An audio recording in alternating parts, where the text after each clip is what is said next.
Olá, concurseiro, olá, concurseira. Mais um encontro para discutirmos temas que estão presentes nos concursos e automaticamente que fazem parte do nosso dia a dia. Veja esse tema que eu separei para hoje. A grande transição da era textual para a era digital.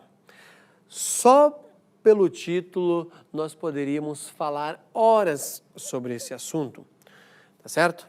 Então, automaticamente entendemos que este é um tema relevante, que vai sim aparecer, que vai ser cobrado aí nas mais diversos concursos, nas mais diferentes ementas, tanto nas ementas ligadas à informática, comportamento humano, nas ementas que tratam de temas culturais, de evolução e assim por diante. São sim temas relevantes.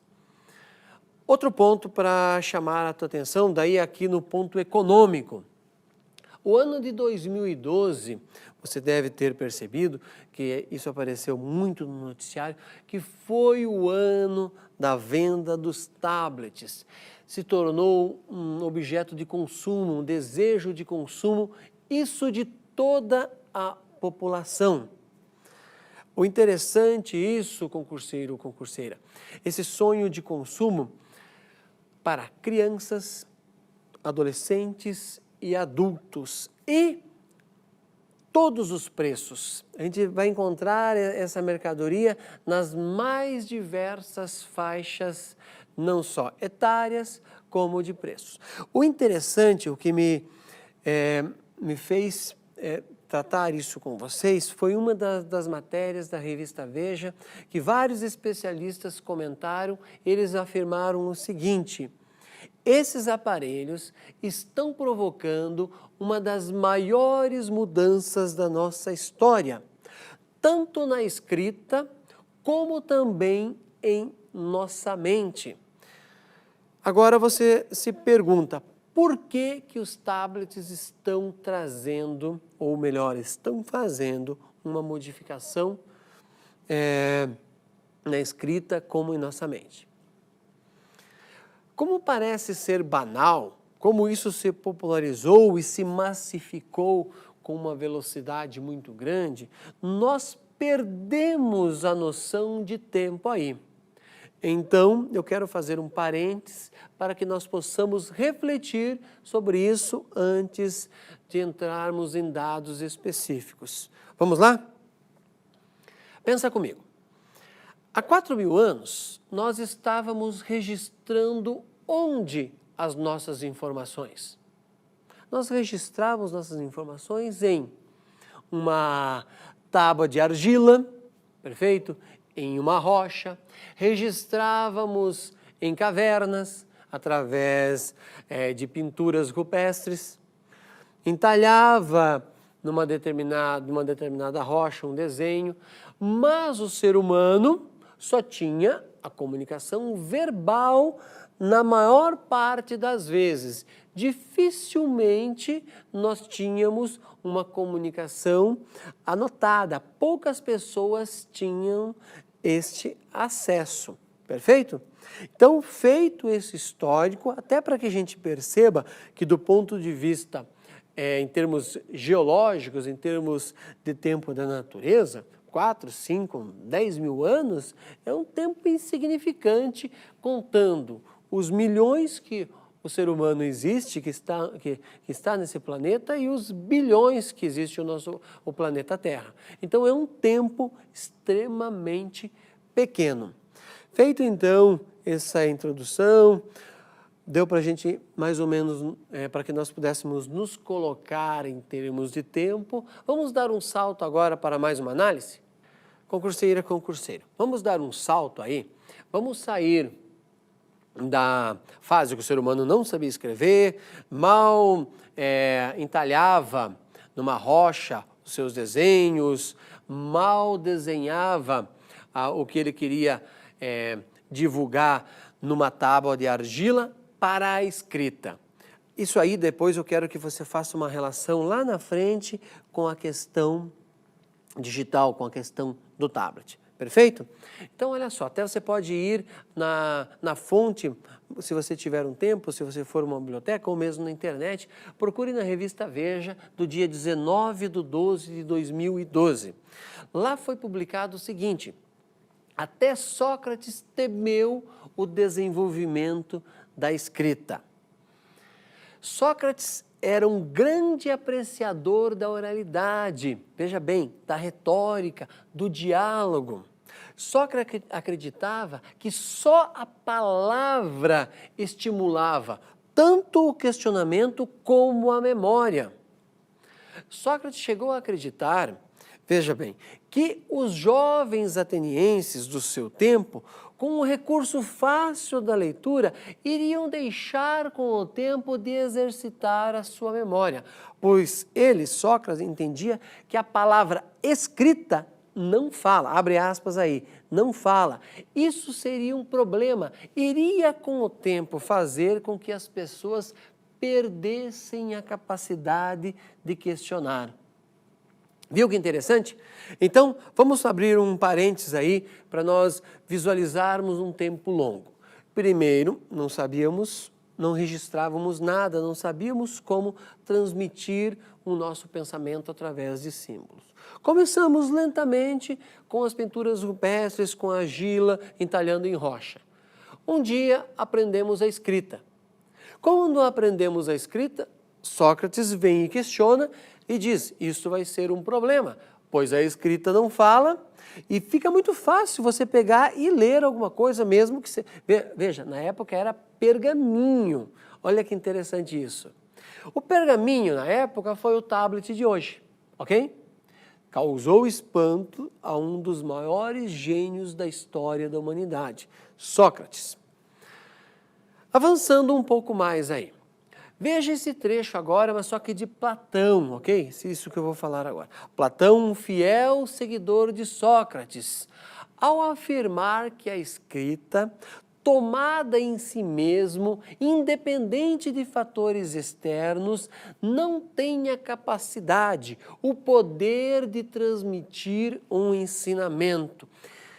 Tanto Sócrates como Platão pensavam exatamente isso, a escrita não conseguia passar o ensinamento, e sim a palavra, algo dito. Aquele que pensa que deixou atrás de si alguma doutrina, técnen, na escrita, ou aquele que a recebe, julgando que da escrita sairá algo de claro, safes, e certo, bébaion, seria realmente uma pessoa simplória e um verdadeiro ignorante da profecia de Amon. Se ele pensa que a escrita é de alguma utilidade, além de apenas fazer aquele que já sabe o que está sendo dito, se lembrar dessas mesmas coisas. Concurseiro, concurseira, olha que texto fantástico em toda a sua contradição. Contradição por quê? Isso vem de um dos homens mais inteligentes, como eu falei anteriormente. Mas essa parte eu quero registrar para você. Se ele pensa que a escrita é de alguma utilidade, você consegue imaginar que já chegou-se a criticar a escrita? E como eu disse, por pessoas de um gabarito acima da média. Estou fazendo essa provocação com você para tecermos aqui um paralelo. Hoje tem gente que vai dizer que o meio digital é um avanço, e fazendo análises corretas e erradas ao mesmo tempo. Outros vão dizer que isto também não é um avanço e que do ponto de vista pedagógico não serve para nada. Então, neste momento, nós temos que ficar muito atento, tanto às críticas ao meio digital quanto aos elogios, e tentar captar aí o que é verdade e o que não é verdade em relação a isso.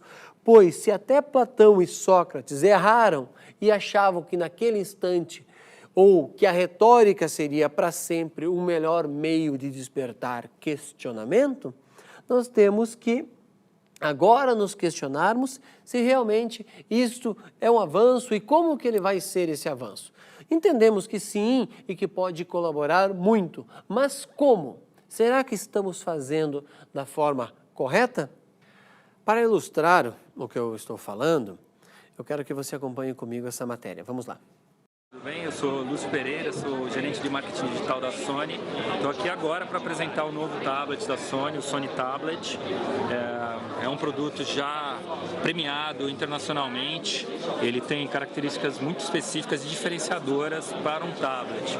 Para começar pelo seu design, ele se parece com um livro dobrado e isso traz mais conforto para quando você passa horas, né, com o seu tablet na mão, seja na sala, no quarto, no banheiro, em qualquer lugar, tá bem? Ele se parece com um livro dobrado, ele tem ranhuras aqui atrás que não deixam ele escorregar, você coloca ele em cima de uma mesa, ele tem pezinhos também antiderrapantes, muito mais fácil digitar nele, ele embute todas as maiores tecnologias da Sony em termos de imagem, né? Imagem, som, ele tem som estéreo, ele tem um monte de especificidades, né? Como eu já disse, ele é o primeiro aparelho com Ice Cream Sandwich, então isso obviamente traz melhor usabilidade, você consegue ver os teus, né, os aplicativos que estão abertos, você consegue desligá-los, né, jogando, eliminando um pouco de memória, fazendo ele trabalhar mais rápido e assim vai, né? Eu convido todo mundo a conhecê-lo na loja Sony. Legal, obrigado. Esse é meu! É muito legal, muito legal. E realmente ele é confortável. Esse negócio da pegada do gripe, né? Porque você, né, nos convencionais que são mais finos e não tem esse negócio aqui, você realmente tem. Exatamente. Ficar trocando de mão. Se você está deitado, por exemplo, com os outros, você tem que apoiar na barriga. Exatamente. Que não é um problema, mas esse daqui você consegue realmente segurar. Tem esse feeling mesmo, assim, realmente muito legal. Outra coisa legal dele, né, que eu acabei não falando, é conectividade, né? Ele tem, diferentemente dos outros, ele tem uma entrada para SD, para micro USB também, então legal. É muito mais fácil conectá-lo, né? Isso também os outros não tem. E uma coisa interessante que foi discutida lá dentro, né, é a função de controle remoto, né? Vamos ali. Opa, desculpem. Vamos lá. Você pode transformar ele num controle remoto universal. Então você controla desde a TV, tem infravermelho. Por exemplo, em casa, eu controlo minhas TVs, meus DVD players, meus sons estéreos, meu projetor. Qualquer marca, porque ele tem infravermelho. Legal. Entendeu? Então, é muito interessante, né? Hoje em dia eu já não ando mais com 40 controles remotos, né? Eu uso o Sony Tablet. Legal. Acho que Concurseiro, concurseira. Diante dessas imagens, eu quero que você marque o seguinte: a questão da intervenção digital para a humanidade é algo extremamente relevante, perfeito? E se você comparar, existe pouca diferença entre os papiros de 3.000 anos atrás com a folha de papel que nós temos hoje. Praticamente nada, ok?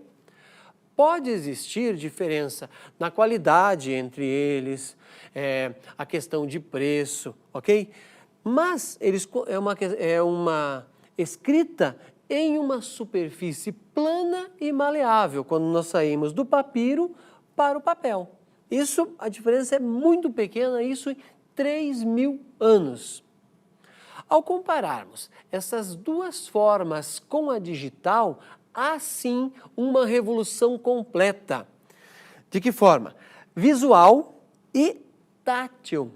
O fato de você fazer o efeito de pinça para movimentar, crescer a letra, por exemplo, é um avanço que não é nada banal e extremamente complexo, que nos dá uma outra percepção. Concurseira e concurseiro, sobre essa relevância da questão digital na humanidade, eu quero citar um dos maiores estudiosos sobre o assunto. Ele chama-se Roger Cartier. Veja o que ele diz.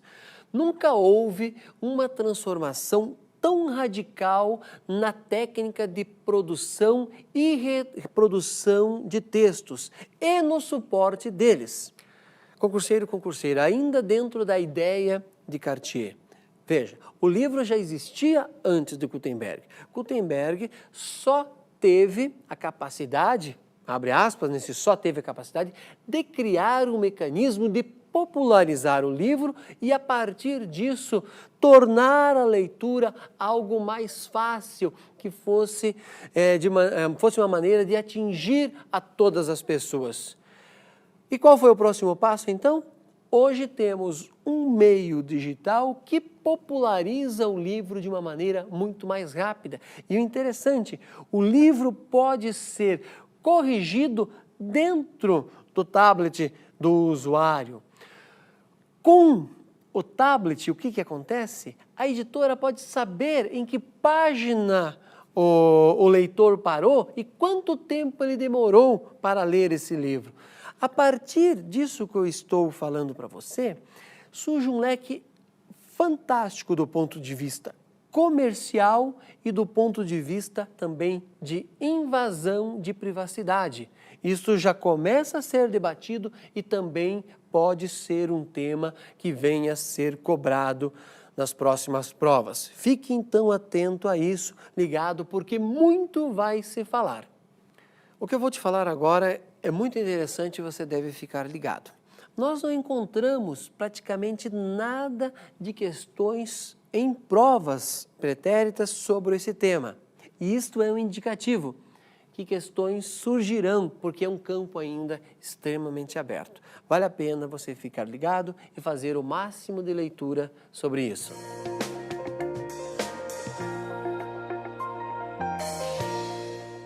Nossa dica de estudo. Veja lá, concurseiro, concurseira. Olha o título do livro. A aventura do livro, do leitor ao navegador. Só esse título já remete você a inúmeros questionamentos. Quem é o autor? O mesmo que citamos durante a nossa apresentação, Roger Cartier. E a editora é Unesp. Minha ressalva.